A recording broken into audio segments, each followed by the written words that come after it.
Le parquet fédéral belge a confirmé plusieurs arrestations aujourd'hui dans le cadre de l'enquête sur les attentats de Bruxelles le 22 mars dernier. En ligne avec nous, Claude Moniquet, notre consultant à Bruxelles, expert en terrorisme. Bonjour Claude. Les médias belges affirment que Mohamed Abrini, proche de Salah Abdeslam, recherché depuis les attentats de Paris, aurait été arrêté. Est-ce que vous pouvez nous confirmer cette information ?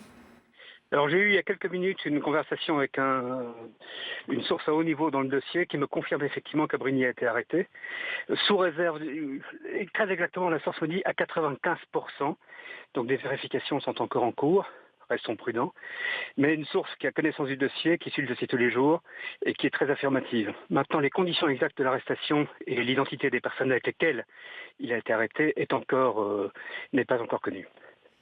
Est-ce que Mohamed Abrini pourrait être le fameux homme au chapeau, le troisième assaillant de l'aéroport de Zaventem ? Il y a des spéculations dans ce sens dans certains médias belges, entre autres des télévisions néerlandophones qui sont en général bien informées. Mais là aussi, je pense qu'il est beaucoup trop tôt pour épiloguer là-dessus. Je crois qu'on aura très rapidement une communication du parquet sur la question et plus d'éléments. La seule chose qui semble vraiment sûre, je vous le répète, à 95%, donc pas tout à fait 100%, c'est que Mohamed Abrini, qui était le dernier acteur important, connu en tout cas, de la préparation des attentats du 13 novembre et du 22 mars, est désormais sous les verrous. Voilà, Mohamed Abrini, il faut rappeler, Claudin, qu'on avait vu, aperçu sur des images vidéo aux côtés de Salah Abdeslam, qui était le dernier homme très recherché depuis les attentats de Paris. Absolument. En fait, on avait vu les deux hommes sur des images d'une caméra de sécurité d'une station-service sur l'autoroute A1, si je me souviens bien, dans les jours qui précèdent les attentats du 13 novembre. Ils sortaient, ils entraient dans la même voiture, ils voyageaient ensemble. On sait qu'Abrini a joué un rôle logistique important dans la préparation des attentats du 13 novembre. On sait également que lui et Abdeslam sont des amis d'enfance et qu'ils viennent du même quartier d'une part, mais aussi du même milieu, avec la même expérience de vie, qui passe par les trafics divers, par la délinquance et par une radicalisation rapide qui les a amenés tous les deux, qui les a jetés tous les deux dans les bras de l'État islamique, de Daesh.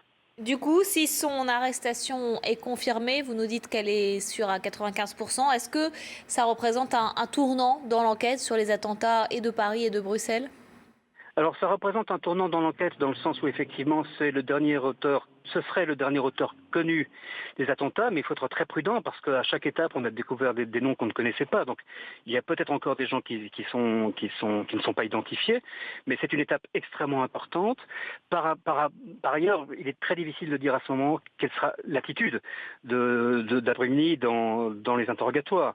On peut penser que comme Reda Cricket qui raconte n'importe quoi, comme Salah Abdeslam qui noie sa responsabilité, comme d'autres qui ne parlent pas, son apport aux enquêteurs sera limité. Mais quand on arrête quelqu'un, on saisit aussi sa téléphonie, ses téléphones, on saisit éventuellement dans l'informatique, et tout ça, ça peut apporter des informations importantes, du renseignement important aux enquêteurs. Le parquet fédéral belge parle de plusieurs arrestations. Est-ce que vous avez des informations sur les profils des autres personnes qui ont été interpellées aujourd'hui ? Non, au moment où je vous parle, aucune information complémentaire, ni sur le nombre de personnes, ni sur leur identité, ni sur leur profil. Il peut s'agir simplement de gens qui sont des complices logistiques, qui auraient logé Abrini et qui n'auraient pas une implication très très profonde dans le complot terroriste, ou les deux complots terroristes, celui de Bruxelles et de Paris, comme il peut s'agir de personnes qui auraient joué un rôle plus important dans les réseaux, mais à l'heure actuelle, nous n'en savons rien. Et est-ce qu'on sait où Mohamed Abrini aurait été arrêté ? Alors ce qui se dit, c'est qu'il aurait été arrêté dans une commune qui est celle d'Anderlecht, qui est une commune assez mélangée de Bruxelles, qui n'est pas très...